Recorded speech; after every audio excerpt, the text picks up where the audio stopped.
საღამოშვიდობისა ძვირფასო მეგობრებო, მე დავით ჭაბუკაშვილი ვარ, დღეს ძალიან საინტერესო პირდაპირი ეთერი გელით. მე ახლა წარმოგიდგენთ ჩვენი დღევანდელი ეთერის პატივცემულ სტუმრებს, ანალიტიკოსი, პროფესორი ბატონი დემურ გიორხელიძე, ეროვნულ სოციალისტური საქართველოს შრომელთა პარტიის მეთაური ბატონი გიორგი ჭელიძე და ასევე ამავე პარტიის თანამეთაური ბატონი ლაშა არსენიძე. მადლობას მოგახსენებთ მეგობრებო, რომ მობრძანდით.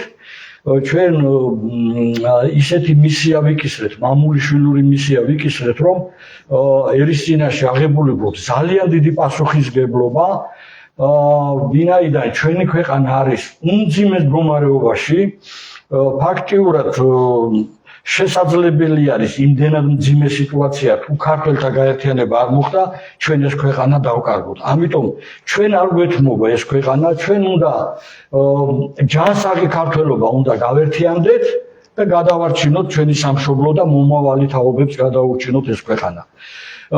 მე ძალიან მცირედ შესავალს გავაკეთებ და ძირითად დროს მე დღევანდელ სტუმრებს დავუთმობ, მაინც რატომ აღმოჩნდა საქართველოს ამ დღეში ვიხმარ იმავე შეფასებას, რომელიც საქართველოს რესპუბლიკის პირველმა პრეზიდენტმა გააკეთა ოფიციალური შეფასება, მე დამამხეს საერთაშორისო იმპერიალისტებმა. და შემდეგ ჩვენ გვახსოვს ახლა მე თვითონ მისი პარტიის წარმომადგენელი ვარ და რეგიონალური ორგანიზაციის თავმჯდომარე ვიყავი. აქ ხელისუფლება გარედან გაგვიშვეს სახელმწიფო გადატრიალების შემდეგ, შევარდნაძის მეთაურობით, შევარდნაძე ახლა გარდაცვლილი აღარ არის ცოცხალი, მაგრამ ზუსტად იგივე სისტემაა დღესაც, იგივე სისტემით იმართება, ესე იგი კლანური, მაფიოზური მმართველობა, კორუფციული მმართველობა ყველა სისტემაში და აბსოლუტურად ამან შეჭამა საქართველოს მოსახლეობა, ესე იგი მთლიანად და გამქრალი აღარც ხერხემალი, ანუ საშუალო ფენა და მთელი ხალხი გარბის ქვეყნიდან და უმძიმესი კატასტროფული დემოგრაფიული მდგომარეობა გვაქვს ასევე. ამ ყველაფერს უნდა ახლა გადარჩენა და შველა, ამიტომ ყველა ქართველი მამულიშვილის ვალია ამ ქართველთა დიდი გაერთიანებაში მოვიდეს. ეს არ არის რაღაცა პარტია, ეს არის ზეპარტიული მოძრაობა, გაერთიანება სამშობლოსათვის, მამული ენა სარწმუნოებისთვის ბრძოლა. მე პირველი აი ამ კითხვით მინდა განავრცოს ბატონმა დემურმა და ბატონი დემური ახლა ყველაფერს კიდევ უფრო კარგად ახსნის და შემდეგ ჩვენ სტუმრებთან გადავალთ. მოგესალმებით. კარგია რომ აქ ორი ახალგაზრდა არის ჩვენთან ერთად. მე მოხარული ვარ რომ ახალგაზრდების საკმაოდ დიდი ინტერესი არის და მოდით ასე ვთქვათ, ჩვენი საქმე სწორედ საქართველოს მომავალზეა ორიენტირებული ამ ახალგაზრდებისთვის იმ პირობების შექმნაზე, როცა ისინი კიდევ უფრო უკეთესად გააკეთებენ და გაანავითარებენ ყველაფერს დროის შესაბამისად, მაგრამ იმისთვის რომ ეს ყველაფერი შესაძლებელი იყოს, საჭიროა ამის პირობები შეიქმნას. თქვენ ახსენეთ ედვარდ შევარდნაძე უკვე კაიხანი არ არის, მაგრამ ეპოქა შევარდნაძის არის. დღევანდელობა არის შევარდნაძის ეპოქის ზეობა. ეს არის აბსოლუტურად იგივე ხალხი, რომელიც მხოლოდ შევარდნაძის გარემოში ჩამოყალიბდა რეალურად, ეს არის მათი ფინანსური შესაძლებლობები, მათი დამოკიდებულება, რით განსხვავდება, როცა ჩვენ შევარდნაძეს ვახსენებთ, არა პიროვნულად ვახსენებთ, არამედ ეს არის მისი დამოკიდებულება ქვეყნისადმი, ხო? ჩვენ ვხედავთ ახლა ქვეყნისადმი იმავე დამოკიდებულებას და ამას სწორედ ვაფასებთ იმ მდგომარეობით, რაც მაშინ ვიგრძენით, რასაც ხედავდით, მე ყველაფერს ამას გაცილებით უფრო ახლოდან ხედავდი, თუმცა ყველაფერი მიუღებელი იყო. რა გვინდა?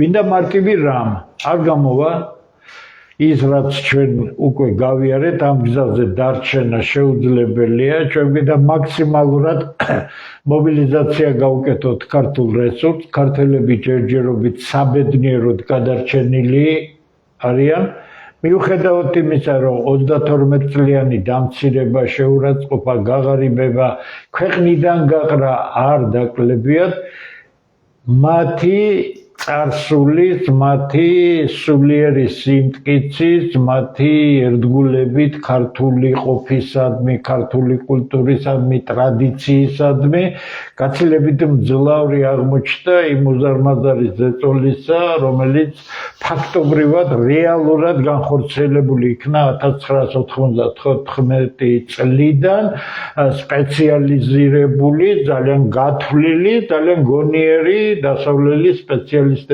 მიერ ჩამოყალიბებული სქემის შესაბამისად ჩვენ ვხედავთ რაც ხდება, ეს არის მიუღებელი, ასე ვერ გაგრძელდება, დემოგრაფიული მდგომარეობა კატასტროფულია, მიგრაცია კატასტროფულია, ქვეყნიდან გასვლა კატასტროფულია, გადავხედოთ თბილისს, გადავხედოთ ბათუმს, გადავხედოთ უკვე თუ გნებავთ ქუთაისს, მეტი ახლა ისეთი ქალაქები არა გვაქვს ჩვენ სადაც უცხოური დიდი ინტერესი იყოს და თქვენ ნახავთ რა მიმართულებით მიდის ქვეყანა.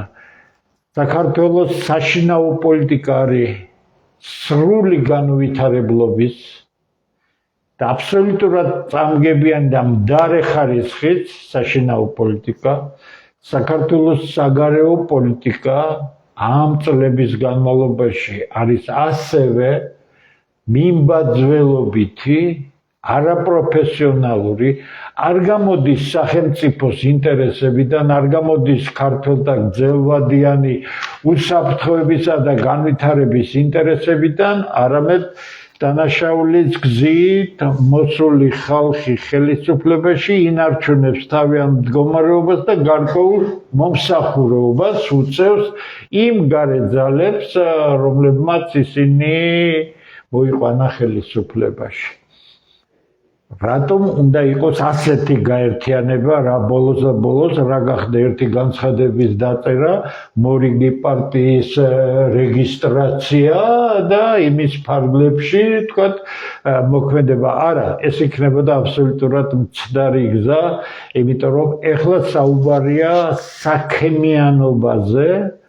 ამ გაერთიანებაში მოსული ადამიანებს მოუწევთ ძალიან ინტენსიური მუშაობა, ჩვენ გვინდა შევქმნათ იმ ქართველთა ქსელი მთელ ქვეყანაში, რომელიც ერთი საქმით, ერთი პრობლემით, საერთო პერსპექტივით იქნება დაინტერესებული და ჩვენ შევძლებთ ამ უზარმაზარი ენერგიის მობილიზაციას და საქმისკენ მიმართვას. სხვა დანარჩენი არის მუშაობის შედეგი. მოდი ჯერ დავიწყოთ მუშაობა. რა თქმა უნდა, ჩვენ ვერავის პროპაგანდით ვერ ვაკადრებთ, რომ არიქა ჩვენ რა კარგები ვართ და ჩვენ ვართ ხალხი, რომელიც მზად არის დღე-დღე შრომისათვის. და ამას უკვე კაიხანია ვაკეთებ. ჩვენ გვინდა ყველა ადამიანმა, ვისაც სურვილი აქვს, მიიღოს მონაწილეობა ამაში, იმიტომ რომ ეს არ არის პარტიული ინტერესი. ეს არ არის კონკრეტულად ვიღაც პარტიული ლიდერის ინტერესი. ეს ორი ახალგაზრდა კაცი შემართული ძალიან მაგარი ქართველები მოვიდნენ აქ, იმიტომ რომ ჩვენ ერთნაირად უყურებთ საქართველოს მომავალს. საქართველოს მომავალს საღი ქართველი არ შეიძლება ხუთნაირად უყურებდეს. რა გვინდა? ჩვენი სახელმწიფო გვინდა? ფანტასტიკურ კულტურაში გვინდა აღიზარდოს ახალი თაობები, ჩვენ გვინდა ამ თაობებს გქონდეს მსოფლიოში საუკეთესო განათლება, ჩვენ გვინდა ჩვენი ენის ფარგლებში ვითარდებოდეთ, ჩვენ გვინდა რომ ჩვენი ხალხის ინტელექტუალური დონე მაღლა იწევდეს და ეს მხოლოდ სახელმწიფო პოლიტიკის ფარგლებში შეიძლება. მე ჯერ კიდევ 1997 წელს, როცა ჩემი პირველი წიგნი გამოვიდა, ძალიან ბნელი წლები იყო, ძალიან საშიში წლები იყო და მაშინ დავწერე ჩემს ერთ-ერთ ნაზრებში, რომ საქართველოს ჭირდება მეიძის ეპოქა. მეიძის ეპოქა, ანუ ის, რაც იაპონელებმა გაიარეს, ანუ განათლებული მმართველობა, ქართულად რო ვთქვა, განათლებული მმართველობა. საიდან გაჩნდა იაპონიაში ეს სურვილი? როდესაც იაპონიას არადეს გაუნათლებელი კუნძული არ იყო, ძალიან მაღალი დონის განათლება იყო, მაგრამ მეცნიერება, ტექნიკა აცილებული იყო, იზოლირებული არსებობის გამო, როგორც კი ორთქლის გემი მიადგა იაპონიას, იაპონიის იმპერატორიც და ხალხით შოკირებული იყო, რომ აღმოჩნდა, რომ არსებობს რაღაც, რომლის აზრზე შენ არ ახარ. და ამან მოითხოვა სამწუხაროდ საბედნიეროდ ახალგაზრდა იმპერატორს გაუჩნდა მის სურვილი, რომ იაპონელები ასულიყვნენ და ამისთვის მან დასახა ის გეგმა, რომელსაც ქვია იაპონელი ერის ინტელექტუალური დონის ზრდა. ამაზე მათ მოუწიათ წარსულთან დაჯახება და ყველას კარგად გახსოვთ სამურაებთან დიდი ბრძოლები, რომლის შედეგადაც სამურაები დამარცხებული იქნენ, მაგრამ იაპონია გავიდა სხვა საფეხურზე. ჩვენ ზუსტად გვჭირდება განათლებული მმართველობა და თუ ქართველი ხალხის ნება იქნება ჩვენ შესანიშნავად შეგვიძლია ყველა დაინტერესებულ ქართველს აუხსნათ თუ როგორ ეწყობა ეს სისტემა, სადაც განათლებული მმართველობა შეიძლება განხორციელდეს და ჩვენი ქვეყანა უკვე სახელმწიფოს სახით იყოს სულ სხვა დონეზე, ჩვენი საოცარი ახალგაზრდობა იყოს სულ სხვა დონეზე, ჩვენი სახელმწიფო მოხელეები იყვნენ პასუხისმგებლობებით ქვეშ და ხალხი იყოს დაკავებული თავისი საქმით და ამ თავისი ლეგალური საქმიანობით წარმატებას აღწევდნენ. არც ერთი სიტყვა ოცნებიდან არ მithქვამს. არც ერთი სიტყვა ჩემი ფანტაზიის ნაყოფი არ არის. ეს ყველაფერი რეალიზებულია და ჩვენ იგივე უნდა გავაკეთოთ, ოღონდ ჩვენს კულტურულ გარემოს მორგებული და ამის გაკეთება იოლად შეიძლება. ყოფნა არ ყოფნის მიჯნაზე ვართ და უახლოვდებით იმას, რაც მეცნიერებაში ცნობილია არ დაბრუნების წერტილის სახელწოდებით. თუ არ დაბრუნების წერტილს გადიხარ, შენი მდგომარეობის აღდგენა უკვე აღარ შეგიძლია.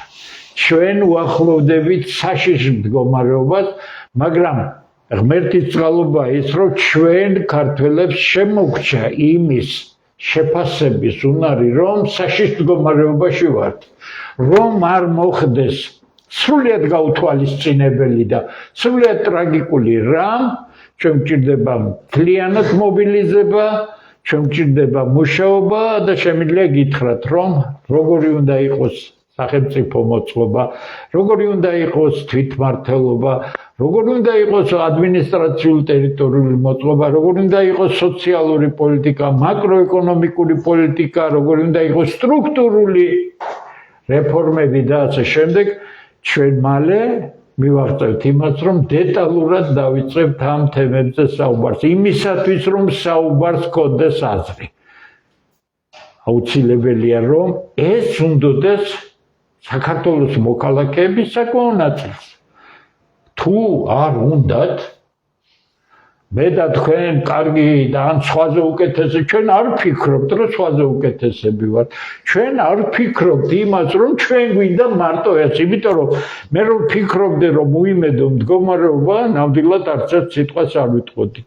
მაგრამ ჩვენ ავიღეთ ეს პასუხისმგებლობა თავზე, როგორც ორგანიზატორებმა. პირველი შედეგები ძალიან სერიოზულია, ძალიან დიდი სურვილია ჩვენი თანამემამულეებისა, რომ მოვიდნენ და დღედაღამ იშრომონ. ორი ახალგაზრდა აგერ არის, ძალიან გულიანი ქართველი, რომლებიც თუ გნებავთ, მტერთან დაჯახებასაც არ მოერიდება, ისე როგორც ჩვენ არ მოერიდებით არანაირ დაჯახებას. მაგრამ ჩვენ გვინდა ინტელექტის ძალით, ჩვენ გვინდა გონების ძალით, ჩვენ გვინდა ჩვენი მომავლის ძალით, ჩვენი საოცარი ახალი თაობის პერსპექტივიდან გამომდინარე მოვაწყოთ ეს ქვეყანა.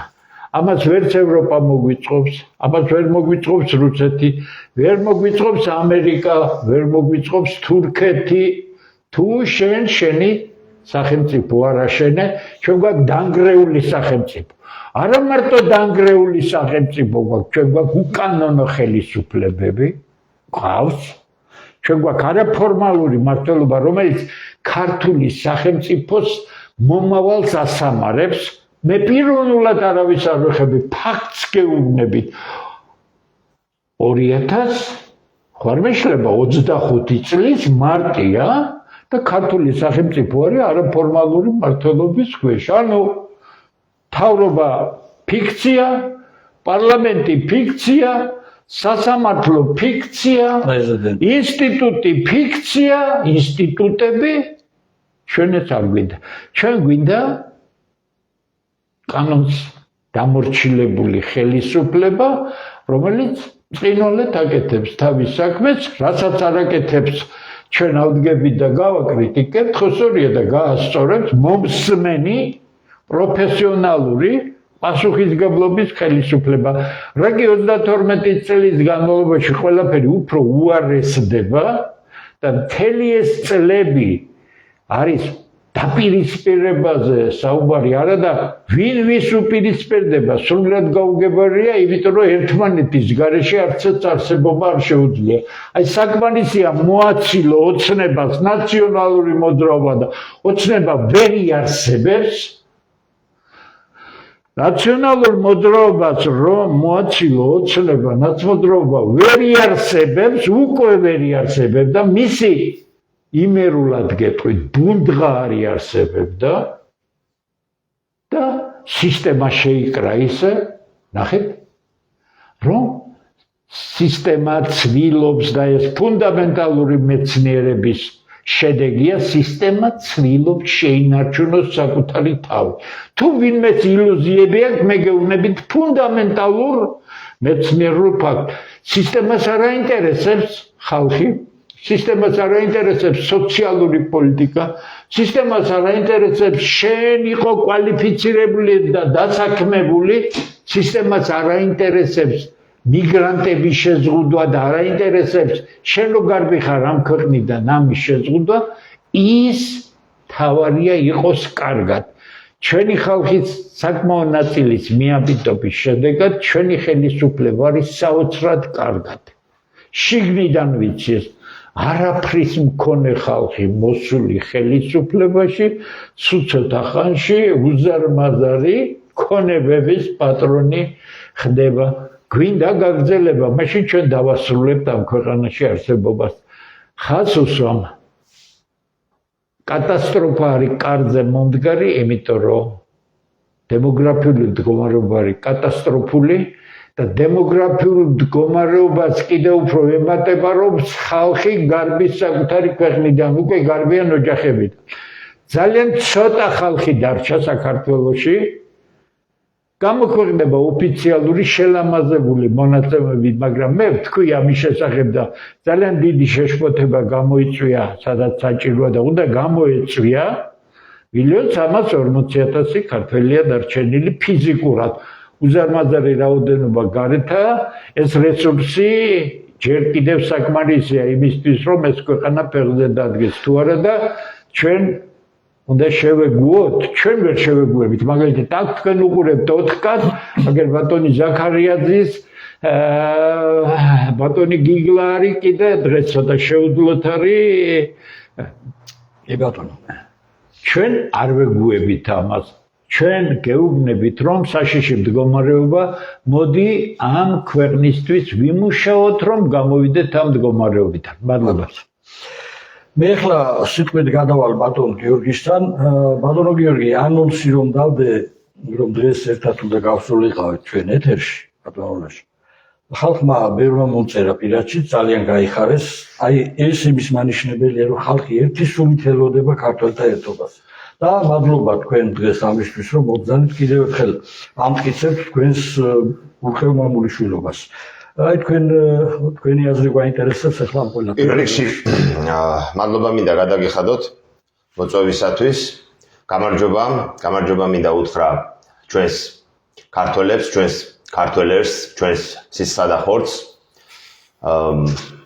ბატონმა დავითმა, ბატონმა დემურმა ისაუბრეს იმასთან დაკავშირებით თუ რა ძიმე მდგომარეობაშია ჩვენი ქვეყანა. საერთოდ დაცემის სიღრმე რო განსაზღვროთ, უნდა ვიცოდეთ თუ საიდან დავეცი. თუ რა მტკივნეულია ეს დაცემა, ჩვენ უნდა გავზომოთ იქიდან თუ საიდან მოხდა ეს დაცემა. მე არც ერთ არ ვაყენებ შეურაცხყოფას, ყველა ერთს პატივს ვცემ, მაგრამ ქართველიერი მე მარტო იმისათვის არ მიყვარს, რომ მე ვარ ქართველი. ეს არის დიდი, თეთრი, კავკასიური, თეთრი რასის ცივილიზაციის შემოქმედი. ეს არის ერი, ეს არის ქვეყანა, რომელმაც ეს მსოფლიოში დამტკიცებული და აღიარებულია, რომელმაც მოიგონა ღვინის კულტურა, რომელმაც მოიპოვა პირველი ოქრო, გამოჭედა პირველი ფოლადი, მოიპოვა პირველი თაფლი, ხორბლის ჯიშებიდან უმეტესობა სწორედ რომ ქართულია. ასევე პირველი მრგლოვანი დამწერლობა გრაკლიანის გორის წარწერების აღმოჩენების მიხედვით და კიდევ ბევრი და ამ დიდ თეთრ ცივილიზაციას კავკასიურასაც, რომელსაც ამერიკაში დღეს თეთრს, ანუ როცა არის რასების ჩამონათვალი, იქ ვთქვათ მონღოლოიდური რასა, ნეგროიდული რასა და ასე შემდეგ თეთრასაც კავკასიურასაც უწოდებენ და კავკასიელები, კვიდრი კავკასიელები ჩვენ ვართ აქ, იმიტომ რომ დღევანდელი არმენების და დღევანდელი აზერბაიჯანელებიც მოსულები არიან ამ ტერიტორიაზე. ეს ქართული ცივილიზაცია არის და ჩვენ ძალიან დიდი რამ მივეცით მსოფლიო კულტურას და მსოფლიო ცივილიზაციას. დღეს კი სად ვართ? პირველ რიგში კატასტროფული არის ჩვენი დემოგრაფია და როგორც საგერ ბატონმა დემურმა ბრძანა და არა მარტო მან არის უკვე ეს კვლევები თანდათან საჯაროვდება 1,5 მილიონზე ნაკლები ქართველი არის დარჩენილი ქვეყანაში. ქვეყნის მთავარი სიმდიდრე რაც არის ბუნებრივი რესურსები და სტრატეგიული ობიექტები. ბუნებრივი რესურსები ეს არის წყალი, მარგანეცი, ოქრო, ნავთობი, გაზი, ძვირფასი ლითონები, ძვირფასი ქვები, აბსოლუტურად ყველაფერი გასხვისებული არის. საზარელი სამუშაო პირობებია. ვითომ გასხვისებული? ხო, ვითომ გასხვისებული. კი ბატონო, ანუ მე იმის თქმა მინდა რომ ქართველებს არაფერი აქედან არანაირი გამორჩენა, აქედან ანუ არანაირი მისი ღმერთმა და მისმა მამა-პაპამ რაც დაუტოვა ბუნებრივი რესურსები და საიდანაც მას უნდა მისდიოდეს თავისი წილი, ამა თუ იმ ფორმით ეს მას არ მისდის. ქვეყანას არაფერი არ ხმარდება. არაფერი არ ხმარდება ქვეყანას. კი ბატონო.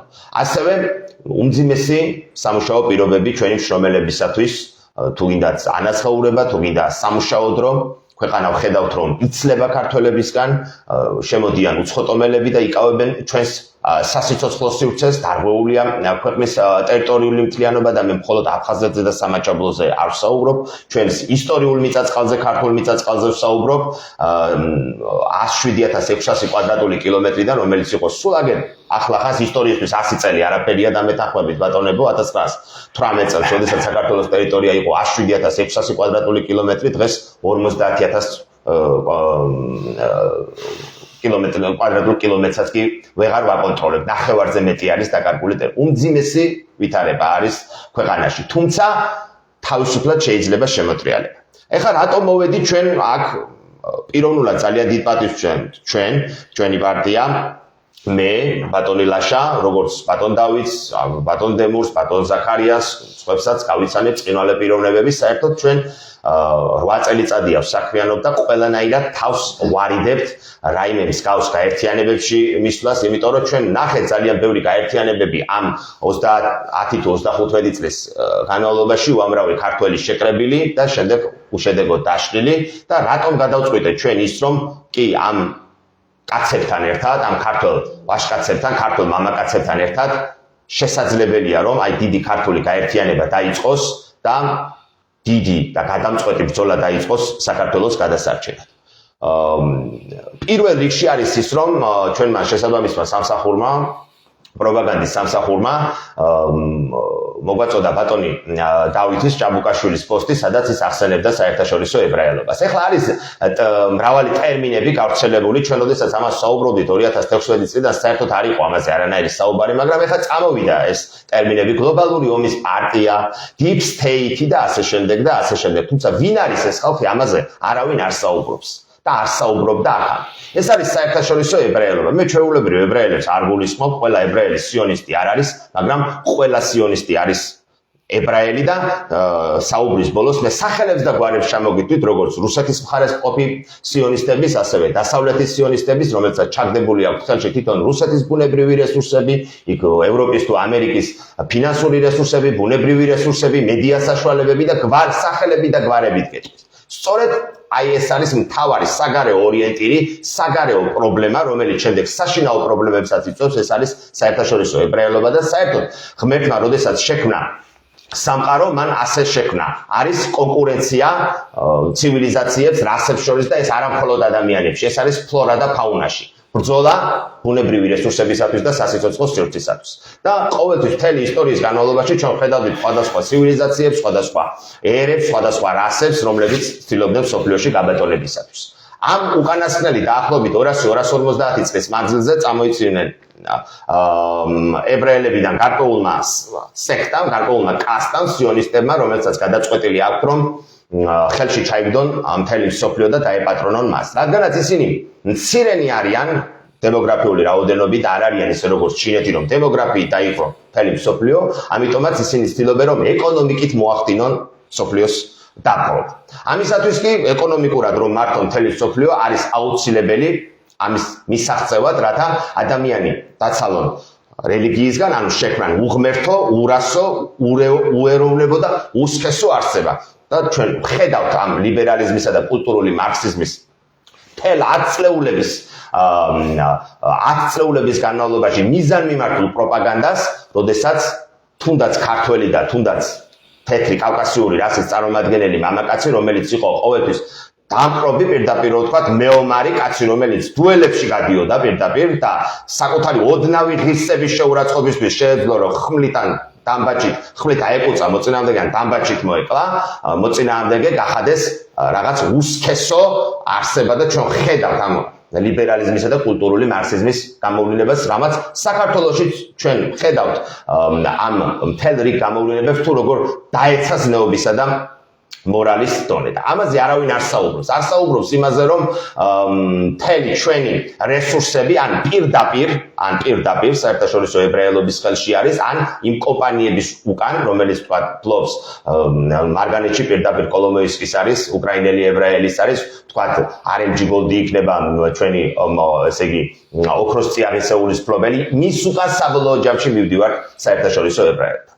ამიტომაც, როდესაც ბატონმა დავითმა ახსენა ეს, როგორც მახსოვს, ზელენსკიზე და სააკაშვილიზე იყო საუბარი, როგორც საერთაშორისო ებრაელობის მსახურებზე, ჩვენ იმ წამსვე მივხვდით, რომ სწორედაც რომ არის ეს ის კაცები, ის ქართველები, რომლებთანაც ერთადაც შეიძლება ბრძოლის დაწყება. ჩვენ უნდა ვიცოდეთ, რომ არსებობს მხოლოდ და მხოლოდ ერთი მტერი, რომელიც იწვევს როგორც საგარეო პრობლემას, ასევე საშინაო პრობლემას. დანარჩენი ყველა არის მისი ხელები.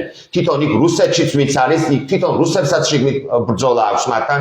დასავლეთშიც ხედავთ ჩვენ ახლა რა ბრძოლები მიმდინარეობს ამ ეგრეთ წოდებული deep state-ისა და გლობალური ომის პარტიის წინააღმდეგ, თუმცა ჯერჯერობით ვერ ბედავენ ამ სახელის ხსენებას, ვინც არიან ესენი, რომ დაერქვას მათი სახელი და გვარები და მე კიდევ ერთხელ ვამბობ, რომ სახელებთან რამოდენიმე 20 სახელს ჩამოგითვლით, როგორც რუსეთში მყოფი სიონისტების, ასევე დასავლეთში მყოფი სიონისტების, სპეციალურად წამოვიღე მე ეს სია აბრამოვიჩის დაწყებული, სოროსი და როჩილდებით დამთავრებული, ყველაფერს ამას აი თუ ჩვენ არ დავარქმევთ თავის სახელს, ჩვენ ვერ გავიმარჯვებთ, მეგობრებო.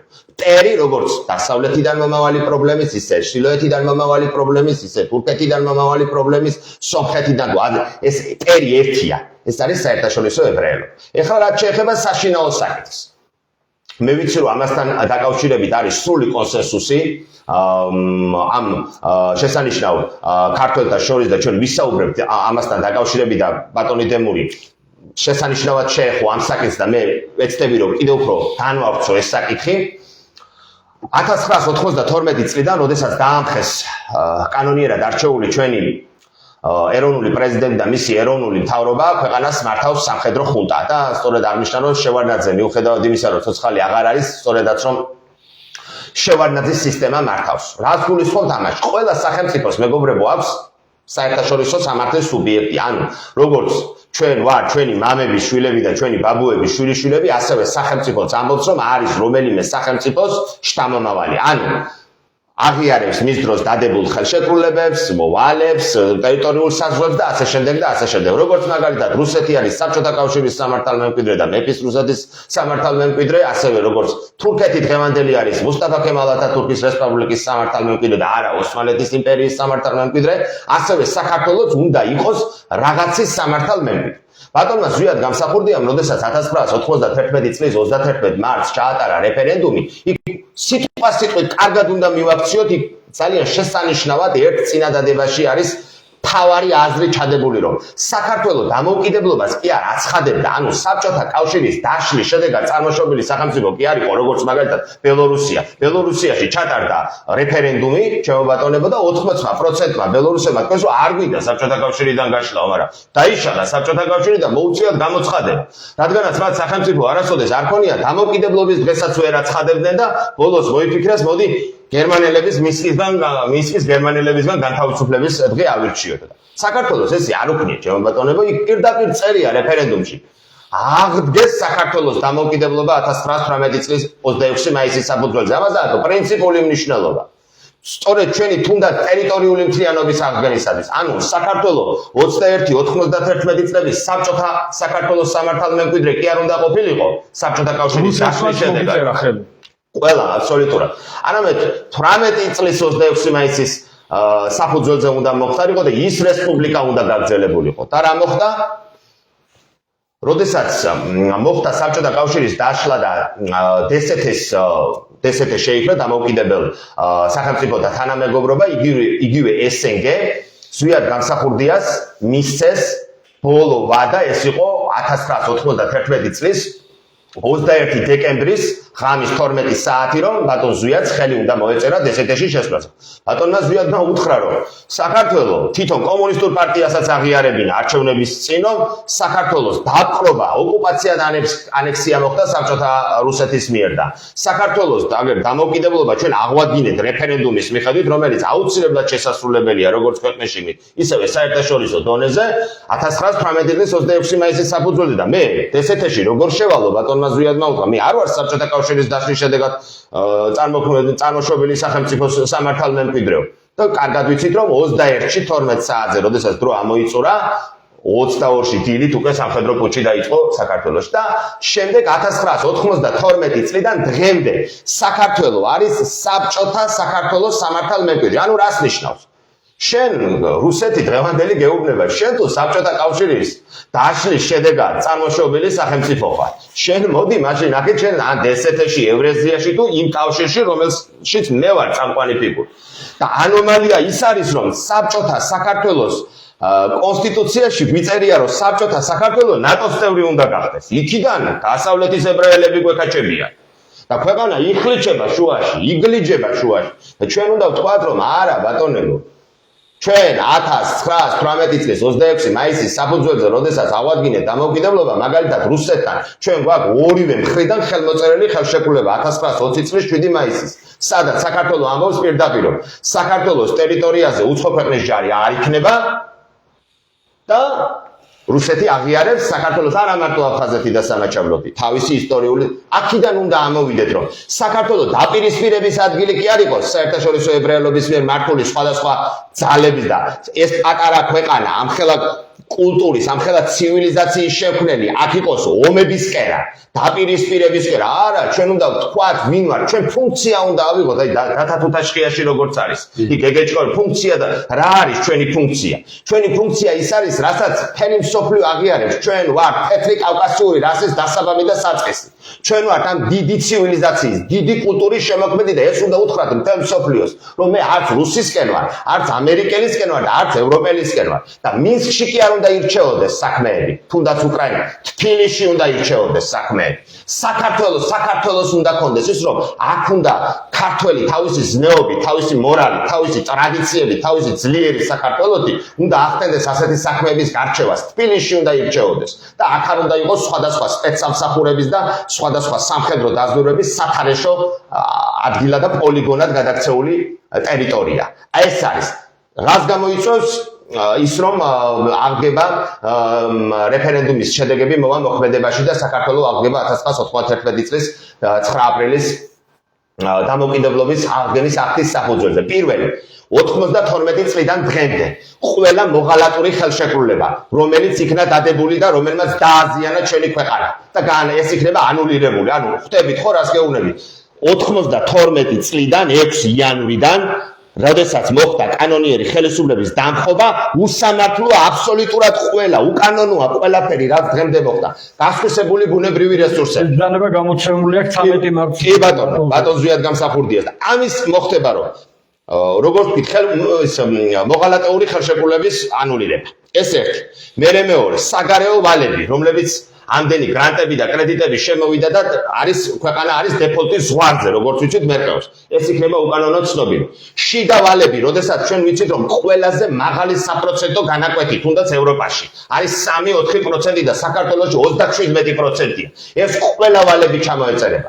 მოხდება ბუნებრივი რესურსების ნაციონალიზაცია, ოქროს, ნავთობის, მარგანეცის, წყლის, ძვირფასი, ყველაფერის აბსოლუტურად ნაწილი წავა სახელმწიფოს საკუთრებაში და მოხმარდება სხვადასხვა სფეროებს, ეს იქნება ეკონომიკა, ჯანდაცვა, განათლება, მეცნიერება, თავდაცვა, ნაწილი კი ყველა ქართველი მიიღებს აქედან წილს და ქვეყანა წამოდგება ფეხზე. ვის რად უნდა ამათი ინვესტიციები, ვითომ იმიდან ჩამოაქვთ ინვესტიციები დასავლეთიდან, ვითომ რუსეთიდან, ეხლა იმას რაღაც საუდის არაბეთს თუ ვიღაცა, ვის რად უნდა?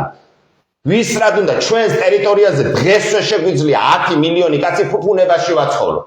კეთილდღეობაში ვაცხოვროთ. იმხელა რესურსი აქვს საქართველოს. მარტო წყლის რესურსი რა არის და ამაზე საუბრობდა ცხონებული ზვიად გამსახურდი. ყველაფერი გვაქვს. და იცოდეთ მეგობრებო, არ შეგეშიდეთ, მტერი ბევრი არ არის. მტერი არის ერთი, ეს არის სიონისტი, ეს არის საერთაშორისო ებრაელი.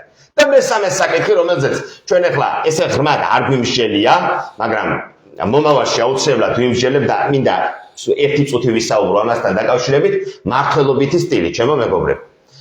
საერთაშორისო ებრაელის სიონისტის მიერ შემუშავებული მართლობის სტილი ქვეყნის დასაპყრობად ეს არის კენჭისყრით გადაწყვეტილებების მიღება.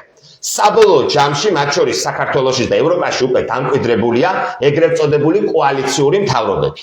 ანუ 10-12%-ის მქონე რამოდენიმე პარტიამ უნდა შეაკოწიწოს ხელისუფლება, რომელიც რამოდენიმე თვეში დაიშლება. სადაც ყოველთვის აბსოლუტურად იქნება კრიზისი, ვაი ვაგლახი და ვაი უშველებელი. რათა შიდა დაპირისპირების ფონზე რაც უფრო მეტი იქნება დაპირისპირება. სიონისტი მით უფრო ესე იგი არხეიანად არის, მით უფრო კარგად არის თავის სამალავში და ახდენს ამ ქვეყნის რესურსების და ქონების და ეკონომიკის ძარცვას, რომ რაც შეიძლება მეტად და მეტად მოხდეს შიდა დაპირისპირება. ანუ ქაოსი. ჩვენ ვიცით ასეთი რამ. ქართული ფენომენი, ქართული ფენომენი გვასწავლის ჩვენ მართლობის სტილს. სუფრაზე არის თამადა, ქელეხი იქნება თუ ქორწილი იქნება, თავი კაცი და თავი ქალი. მოხდება არჩევა მეთაურის და ის არის ყველაფერზე პასუხისმგებელი. თუ მეთაური ვერ ამართლებს, მეთაურს გადააყენებენ და ახალი მეთაური იქნება დანიშნული. ჯარში გადაწყვეტილება საბოლოოს ღებულობს ტაქტიკისა და სტრატეგიის შესახებ გენერალი და არა ოფიცრები კენჭისყრით 5-4-ის წინააღმდეგ. გენერალი მოусმენს თავის ოფიცრებს და საბოლოო ბრძოლის გეგმას დადებს, ეს იქნება ტაქტიკა თუ სტრატეგია. ეს არიული ფენომენი ჩვენ თუ არ დავაბრუნებთ, ეს მართლობითი სისტემა არ დავაბრუნებთ, ოჯახში მამაკაცის ინსტიტუტი, მამასახლესის ინსტიტუტი არ დავაბრუნებთ, რომ ოჯახს ყავს მეთაური, ოჯახი მცირე სახელმწიფოა, სახელმწიფო ოჯახების დიდი ოჯახი არის, ასე ვთქვათ. და ოჯახი კიდევ პატარა სახელმწიფოა, სახელმწიფო დიდი ოჯახი. ეს თუ ჩვენ არ დავაბრუნეთ ეს ყველაფერი, ესე არ გამოვა. აი მოკლედ და შემდეგ სიტყვას გადავცემ ბატონ დავითის. აი მოკლედ რო აღესწრათ, საქართველოს პარლამენტში არის 150 პარლამენტარი. აქედან 20 არის ექიმი, 15 არის ჭოკით-ფტომელი, 30 არის მომღერალი, რა ვიცი, კიდე 20 პროფესიის და ეს ხალხი გადაწყვეტილებას იღებს მაგალითად საგარეო პოლიტიკასთან დაკავშირებით. ანუ რა სიგიჟესთან გვაქვს საქმე, ხვდებით ხალხო? ხვდებით ჩემო ქართველებო, ანუ აბსოლუტურად უცოდინარი ხალხი კენჭისყრაში მონაწილეობას ღებულობს იმ საკითხზე, რომელსაც ვინჩი არ გაეგება. აი ხა ქარხნის მუშები რომ მოვიყვანოთ სოფლის მეურნეობის პესტიციდებზე დავაწყებინოთ ეს საკანონმდებლო ორგანოა. იქ უნდა იყოს 150 იურისტი, რომელიც კანონებს შეუსაბამებს კონსტიტუციას. მთავრობის არჩევასთან პარლამენტს რა ხელი აქვს?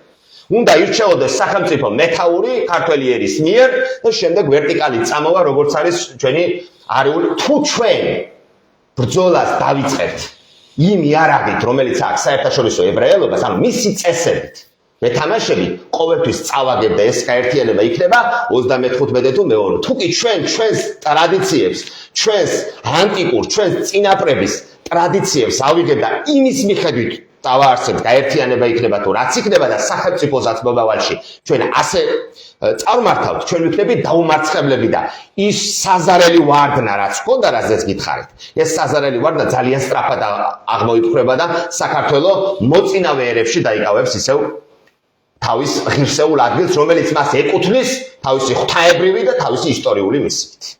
აიხარებო. მადლობთ, მე ახლა სიტყვას გადავცემ ბატონ ლაშა არსენიძეს, მაქსიმალურად გითხოვთ დროს რომ ჩვენთან ერთად პირველად გამოდიხართ და თქვენი პოზიციები მოვისმინოთ. მეც აღარ შეგაწუხებთ ბატონო დავით, 2 წუთი მჭირდება, აუცილებლად 20 გვარი როგორც რუსეთის საერთაშორისო არა, მე ბოლოში. 20 გვარი იქიდან აქედან. გამარჯობა, აბსოლუტურად საინტერესო საუბარი იყო. მე მინდა თქვა ის რომ მე მკითხეს ერთხელ ტელევიზიაში ვიყავი და მე ხელოვანი ვარ, ხატვარი ვარ. და მკითხეს ჩემი კოლეგა. ხო. რას ხატა? შემეკითხეს ასე. აინტერესებდა აზრი და მე ვთხარი ცივილიზაციას. მე ვხატავ ანუ ფერწერულ ნახატებს. ცივილიზაციას. და რა შემოიფარგლება ცივილიზაცია?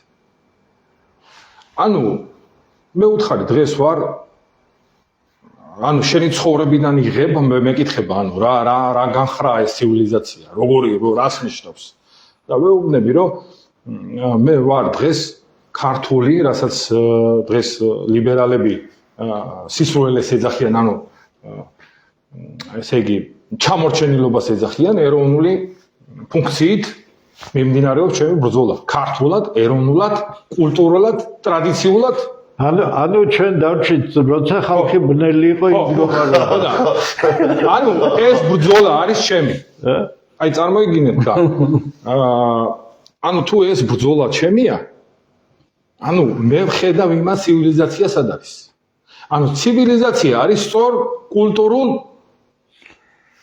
ხასში სწორ განვითარებაში სადაც ადამიანი არის ბრძენი ჩამოყალიბებული ზნეობრივად ადამიანური თვისებებით არა ის რომ დღეს გასაქონლებული ყველაფრიდან გამოცლილი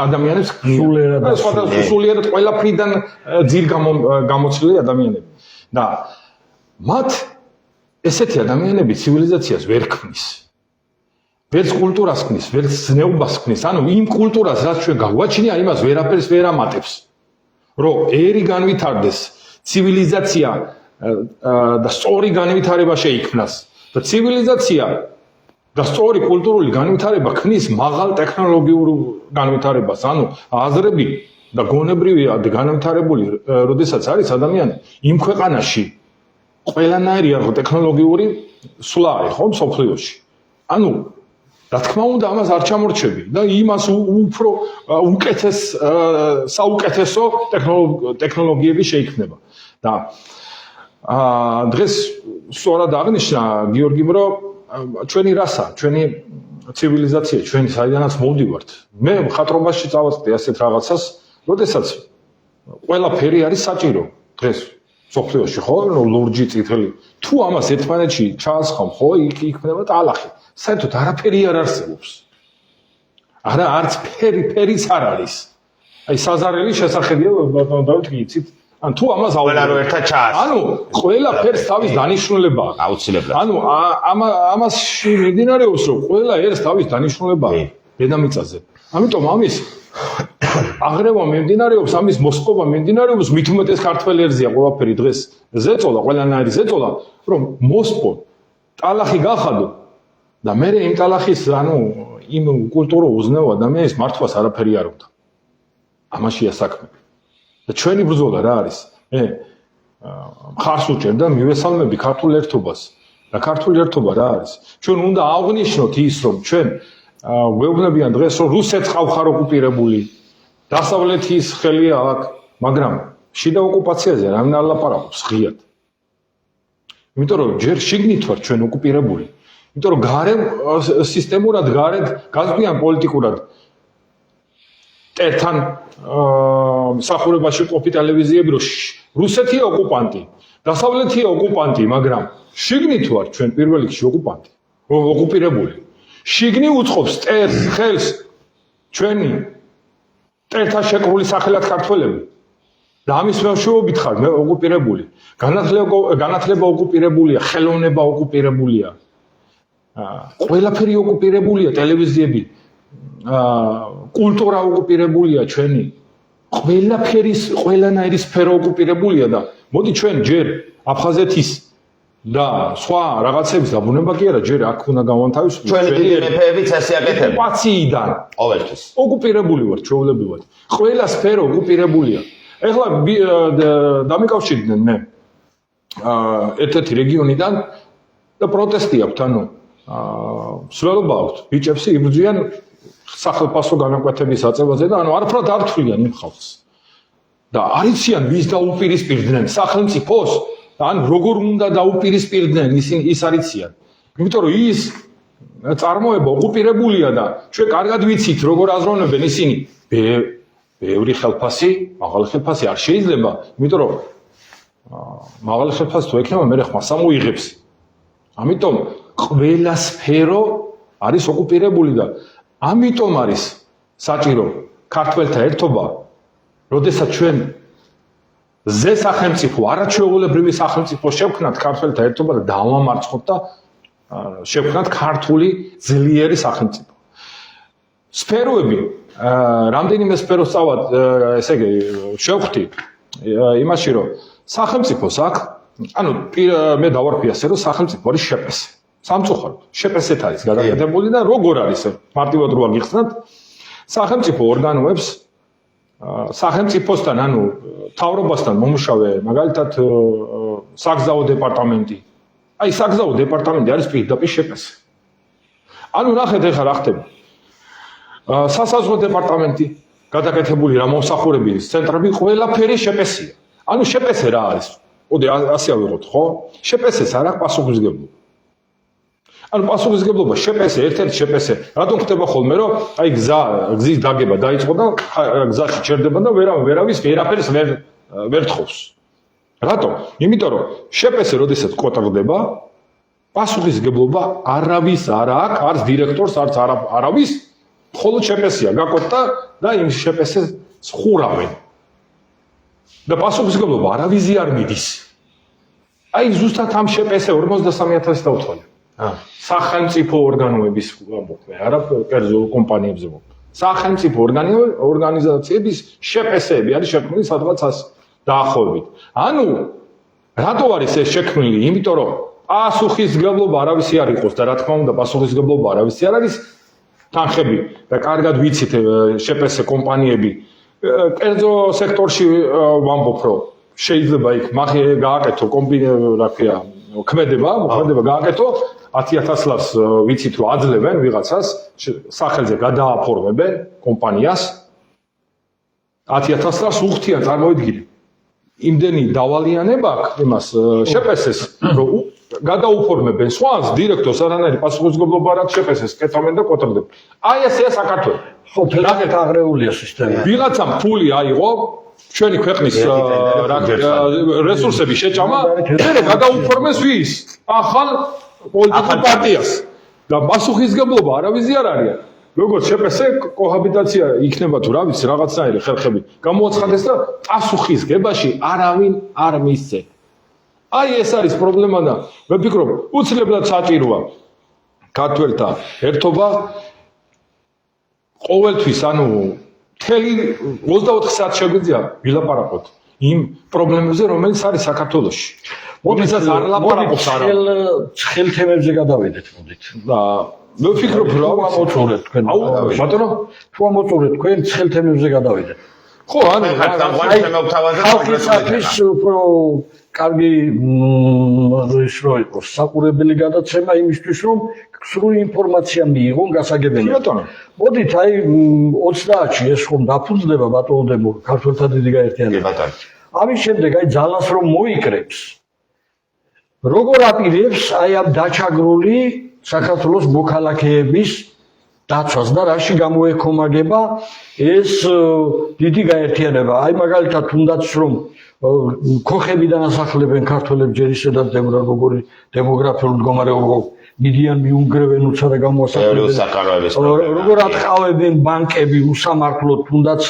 რაც გააკეთა აგერ ლიბერტი ბანკმა პენსიონერებს ადამიანთან ორჯერ და სამჯერ ახდევინებენ კრედიტებს როგორი უსამართლობაა იმაზე რომ ბრუნდება საქართველოს ქართველი კაცი და 100-დან 95-ს მოქალაქეობას არ აძლევენ. აქ დაბადებული და გაზრდილი. კი ბატონო, გეთანხმებით. როგორ რამხელა მიგრაცია და რამდენს აძლევენ, ესე იგი, ცხოვრებისა და იმის უფლებას და ესე იგი, არა თანაბარი ბალანსია უკვე. ძალიან დიდი პრობლემებია, აბსოლუტურად ისეთი ცხელი პრობლემებია, რომ ამაზე თუ ჩვენ ხმალამუღებულმა უკვე მერე ბრძოლა არ დავიწყებთ, ამას არ ჭირდება იურიდიული ისინი, ამას ჭირდება ხალხი, მასა უნდა გამოვიდეთ და ქართულად დავიცვათ ჩვენი დაჩაგრული ხალხი, რომელიც ამ ქვეყანაში ყველაზე დაჩაგრულია. მე ერთი სიტყვი ბოდიში გიხდით, ანუ ჩვენი ბრძოლა ყოველთვის ვამბობ ხოლმე, აღარ დავასრულე, არ არის არც პროდასავლური ორიენტაცია, არც პრორუსული. მხოლოდ ქართული. ეს არის ერის დაპირისპირება, აი რასაც ახერხებენ. მოდით ეხლა ბატონი დავითი შეეხო ერთ-ერთ უმნიშვნელოვანეს საკითხს, რა იქნება ეს გაერთიანება. კაი, მოდით და შევიკრიბეთ. 1000 კაცი თუ შეიკრიბა, 1000 კაცის საქმე უნდა დაგეგმო. გონიერება სხვას არ გაჭირებს უფლება. მაგრამ ყველა ხო ვერ დაესწრება ბატონო არა, გასაგებია. გაერთიანება არის გაერთიანება, ფორმალური შეკრება დღეს თუ 30-ში რომ იქნება, ეს არ ნიშნავს რომ ერთადერთია ჩვენ სხვაგან წავალთ, ვინც ვერ შეძლო აქ მოწვლა. ესე იგი, საუბარია გაერთიანებაზე. გაერთიანება თუ 500 კაციანია, ჭკვიანი და შემართული 500 კაცი შეიძლება ცოტა მეტი დაგეგმოთ, მაგრამ 500 კაცის მოსაქმეზე მეც ვერ დაგეგმო, არ უნდა დაგეგმო. 100,000 კაცი თუ არის, მაშინ შესაბამისად, მაგრამ ნებისმიერ შემთხვევაში, როგორიც გადაწყვეტ ჩვენი თანამემამულები და მოვლენ ამ გაერთიანებაში. ეს იქნება ერთიანი ჯგუფი, რომელიც სწორედ რომ ჩამოაყალიბებს ყველა იმ პრობლემას, რომელიც დგას სახელმწიფო დონეზე, რეგიონის დონეზე, თქვათ იმერეთში, კახეთში, კონკრეტული ადამიანის საცხოვრებელი ადგილის დონეზე, ჩვენ გვექნება ამის ყველაფერი და ჩვენ დავგეგმავთ, როგორ შევუტიოთ ერთიანად სოფელშია რაღაც ისეთი პრობლემა, რომელიც უბრალოდ ადამიანებს ცუდ მდგომარეობაში.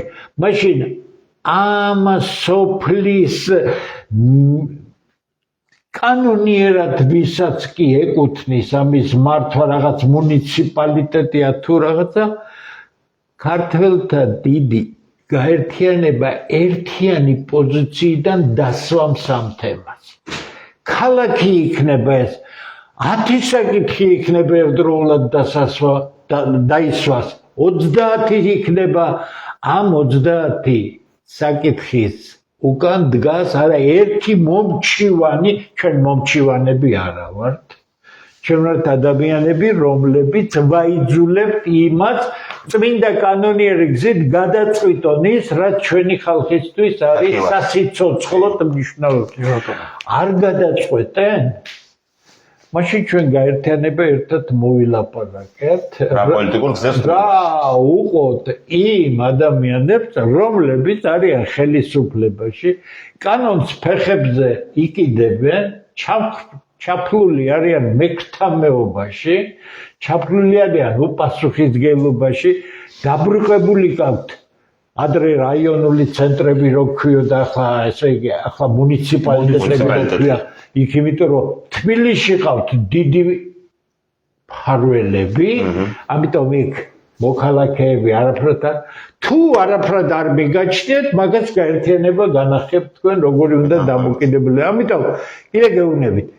ეს იქნება ყველა საკითხი, რომელიც დაისმება და არც ერთი უყურადღებოდ არ დარჩება, იქნება შესაბამისად დალაგებული, შესაბამისად თითეულის მიმართ იქნება შემუშავებული გარკვეული მოქმედების გეგმა და ისეთ საკითხებზე, რომელიც მოითხოვს ძალის დემონსტრირებას ხელისუფლების წინაშე, ან ადგილობრივი ხელისუფლების წინაშე, რომელსაც უბრალოდ კანონდარღვევამდეა მისული და არ აკეთებს იმით. ჩვენ ამ ძალის დემონსტრირებასაც გავაკეთებთ. როგორ გავაკეთებთ? 1000 კაცი თუ იქნებით, 1000 კაცი იქნება. 100,000 თუ იქნებით, 100,000 იქნება. თუ გნებავთ რომ საკითხები გადაწყდეს, კიდე გეუბნებით, სამუშაოა ძალიან ბევრი, ვიმუშაოთ ჩვენს გარეშე. ქვეყანას ვერავინ ვერ დაალაგებს, საკუთარი ქვეყნის პატრონები უნდა გავხდეთ. არა ვართ პატრონები, იმიტომ რომ ვიღაცებს ვზდიეთ ამდენი ხანი და მივედით ჩიხში. ეხლა საქართველო არის ჩიხში. როგორ გამოვა აქედან ჯერ ცნობილი არ არის.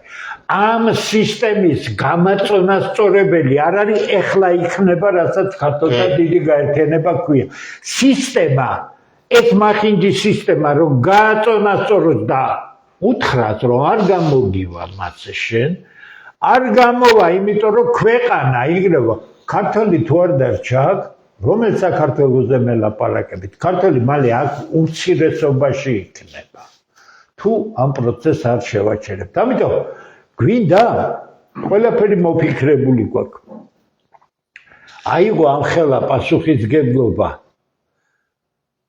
შენნაირ ადამიანებთან ერთად, რომლებსაც ჩვენ ადრე საქმიანი ურთიერთობა არ მქონდა, მაგრამ ჩემთვის ყველა ღირსეული ქართველი არის ჩემი მეგობარი და მე მასთან მზადა ვარ ვიმუშაო, იმიტომ რომ მე თანამეინახეს კი არ ვეძებ.